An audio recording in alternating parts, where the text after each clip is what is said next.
On the 15th of January, a former Commissioner for Information in Abia State, Mr. John Okiyi Kalu, who served under former Governor Okiyi Kalu's government, during the lunchtime politics program of Channels TV, denied the ongoing rebuilding and renovation of the Abia State Government House, left in ruin by the administration that he served. When it comes to the politics of Abia State, it used to be a lot of people were praising Dr. Alex Otti for some of the things he's done since he became governor.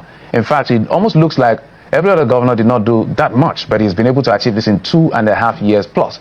So the question is, that is being raised now by your group or other governors now who are saying it's not exactly the picture.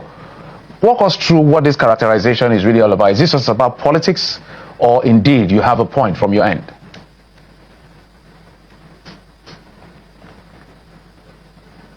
I don't know what you mean by I speak as John Okiyi, who is a member of the People's Democratic Party in Abia State. Whatever you hear from me is my personal opinion regarding the current political situation in Abia State. It doesn't represent the views of any group. I'm not a member of the APC. I do not intend to join the APC. So I speak as John Okiyi Kalu, who is a member of the People's Democratic Party. Now, I like your intro as regards Governor Alex Otti, because his situation is a case study for some of us who have been around politics. It is like mass hypnotism. And let me explain that clearly. Each time you have guests from the government of Abia State, you see them making incomplete statements. I found it funny yesterday that a spokesman to the governor of Abia State could not identify a single smart school project done.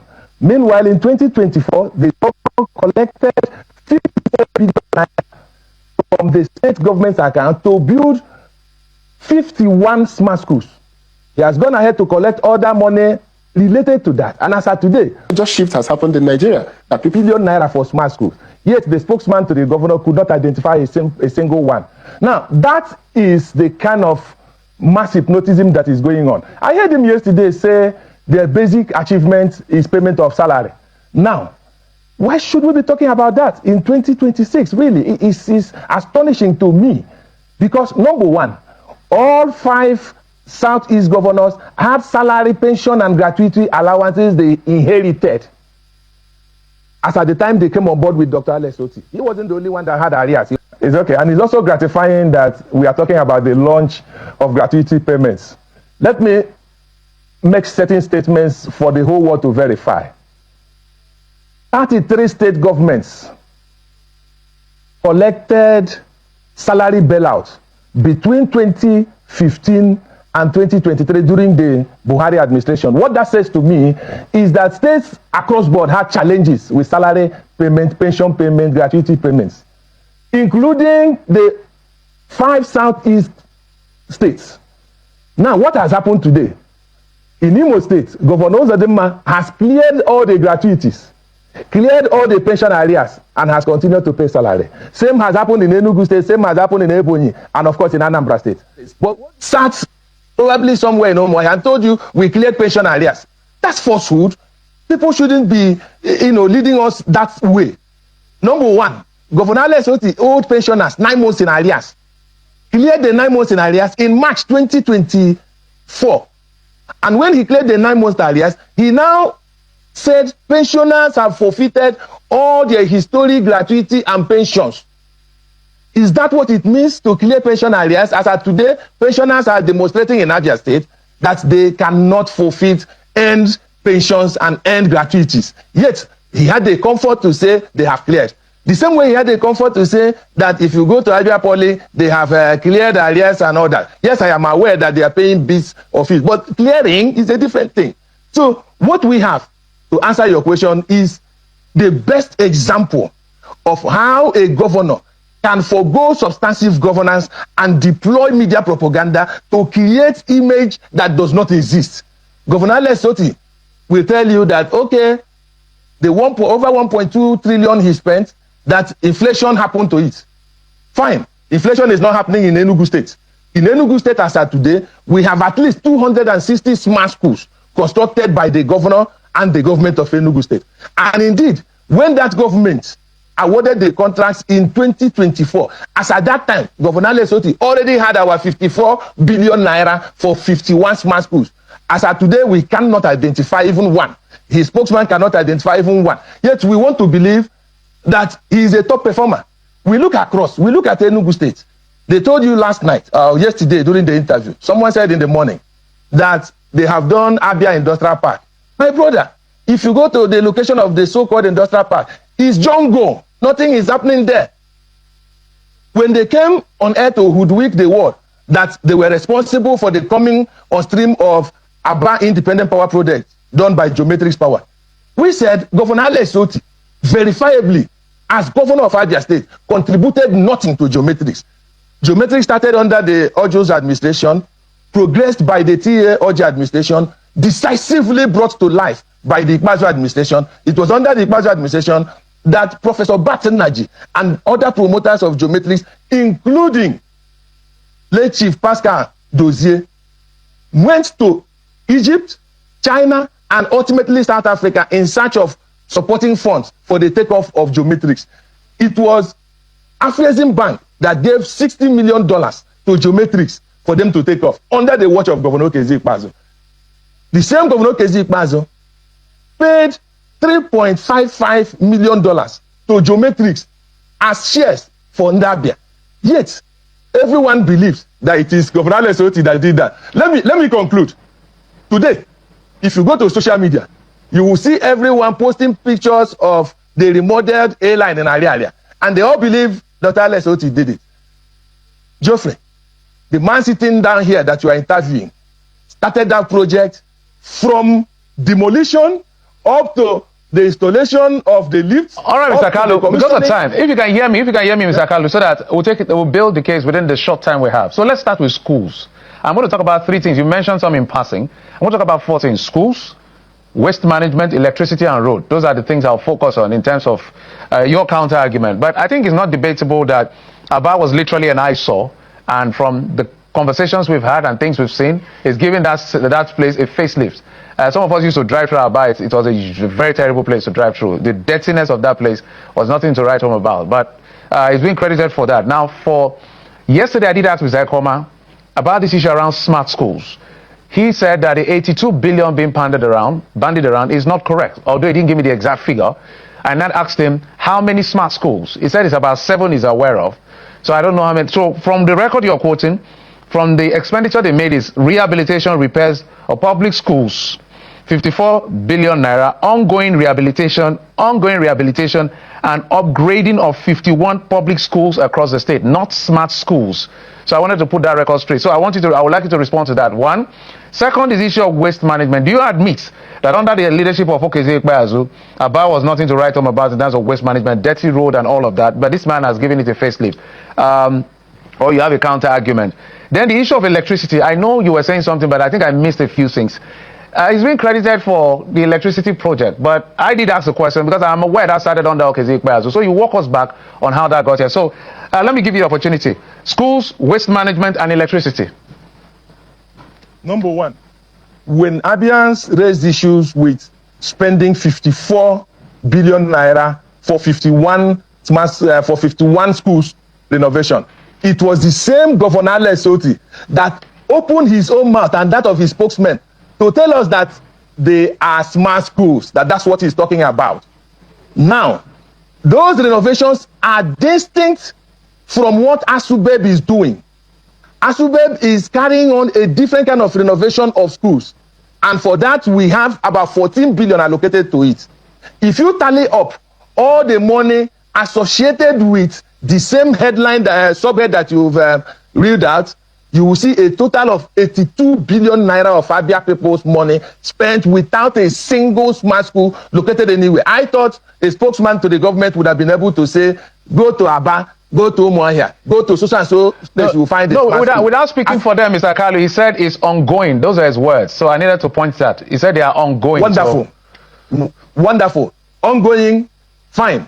Now, when the governor of Enugu State, because I like to review Governor Alex Otti with his peers, because they are buying from the same market, inflation is happening to all of them, and according to Governor Alex Otti, Abia is richer than Enugu.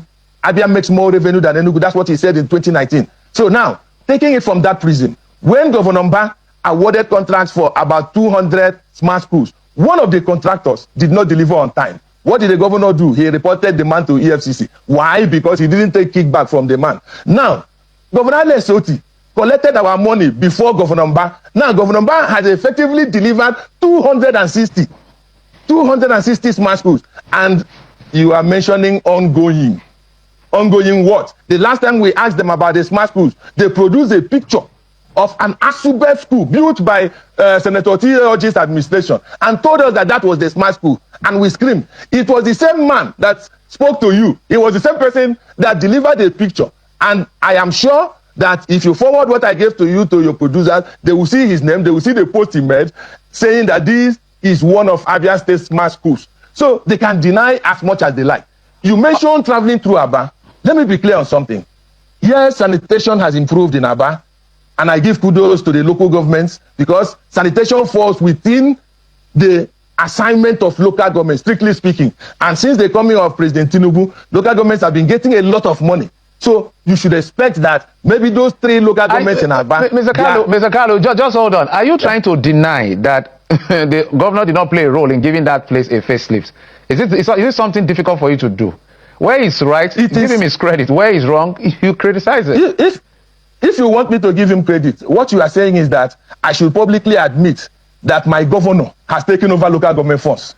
According to the schedule of duties, sanitation falls completely within the realm of local government. So if you want to give him credit, please be my guest. So I don't mind. So let's poke it even further because we have to be fair to everyone, including, that's why we're going to electricity. That means that both Okiyi Kalu and his local government chairman failed in keeping Aba clean. Is that what you're saying?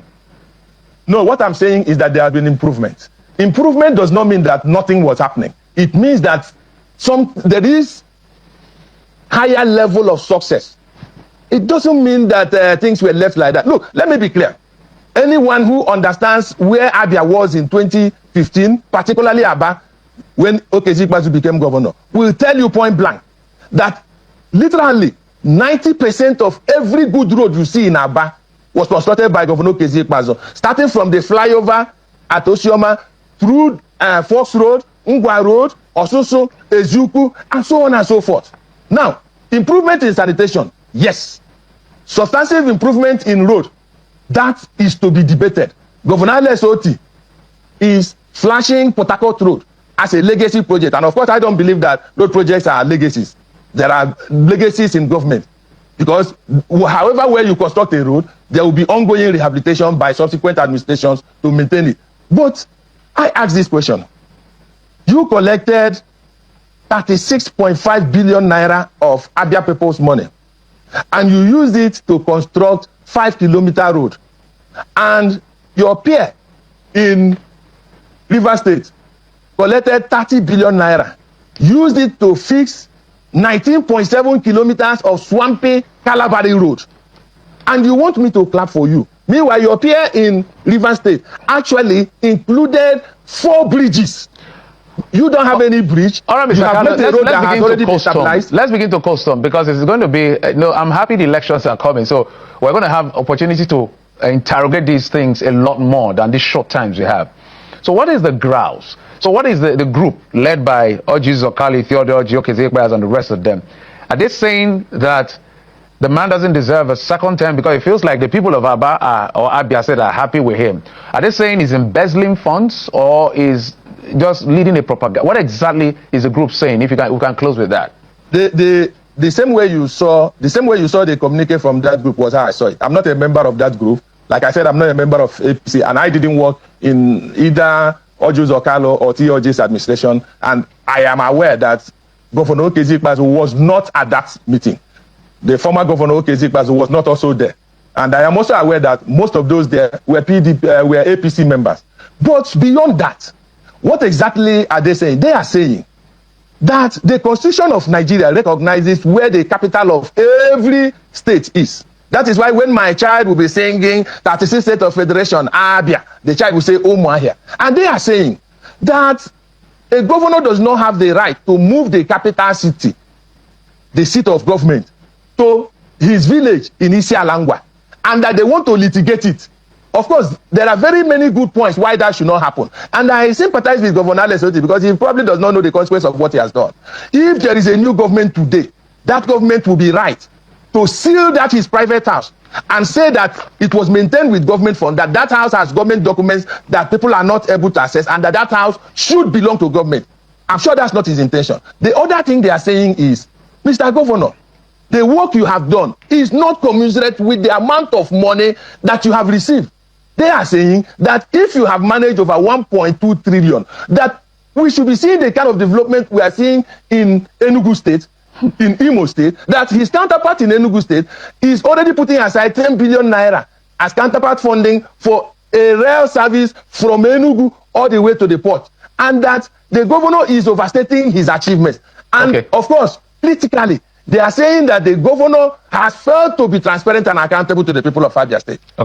Geoffrey, I was the one that revealed that the governor was using 30 billion naira to do Port Harcourt Road. When the governor sent the people, the same spokesman and others, to the television station, do you know what they said? Do you know what they said? You need to hear this. They said the contract was awarded at 32 billion naira, and the contractor Julius Berger gave us discount. I know the procurement law of Abia State will not permit that. But to answer to injury, the same station asked Governor Otti, how much did you use to do this road? He said it's at 6.5 billion. Now, all right, Mr. Kalu, the governor should we're totally out of us. time. We're totally out of time, but you've raised a very valid point. And that's why I said the conversation just got started. The issue around, if you can answer in 30 seconds, why is it still in Isi Alangwa? Why is it not in government? Is there a construction going on there? Is there a valid reason that you've heard? No construction. In fact, the most shocking part of it to me was that when he came, he said he needed 1 billion naira before moving into the new government house. Fine. He has had 1.2 trillion in almost 3 years. And what he has done is to come to Abuja, spend billions at the governor's lodge along T.Y. Danjuma, and still fail to spend on either the new government house or the old government house so that he can move in. All right, Mr. Kalu, thank you so much. Totally out of time, sir. I said 30 seconds. So you trust that we're going to invite you and every other person for this conversation. It's about public interest. It's about governance in the public space. So everyone, both pro and anti, are stakeholders in the Abia Commonwealth. Mr. John Kalu is the former Commissioner for Information under the administration of Okiyi Kalu as the immediate past governor of Abia State. Thank you, sir. We appreciate you. Here is the gate of the Abia State Government House, Bank Road, Umuahia. Let's take a tour of some of the completed and ongoing projects inside the government house being executed by the administration of Governor Otti, OFR. Here is a brand new office of the Secretary to the State Government inside the government house. You can also see the pictures of the old not fit for purpose SSG's office before the coming of Governor Otti. This brand new SSG's office was built from foundation to finishing by the government of Governor Otti. The SSG and staff of the SSG's office are already making use of the well-furnished edifice. Before us is the ongoing construction of a new government house clinic started from foundation by the administration of Governor Otti. You can also see the ramshackle building called Government House Clinic before the emergence of Governor Otti. Let's take a trip to the sites of the ongoing construction of a brand new governor's office and residence. Behold the brand new governor's office under construction being handled by Kremborg Construction Company. You can see the quality of work. Governor is a man of taste and quality. He will always say it. It is either we are doing it or we are not doing it. If we are doing it, we must do it well. Here is also the construction of a brand new governor's residence inside Government House, Umuahia. Part of the not fit for purpose old residence that failed integrity test has been pulled down for a brand new governor's official residence. There are also other buildings inside the government house that have been renovated. They include Deputy Governor's Office, Banquet Hall, CSO's Lodge, among others. Lest we forget, inside the government house is the beautifully remodeled and retrofitted Michael Okporo Auditorium. The tiny opposition which Mr. John Okiyi Kalu represents can continue to live in self-denial of Governor Otti's recovery of Abia State from the years of locust which they masterminded, including the rebuilding and renovation as well as retrofitting of the government house to conducively conduct government business.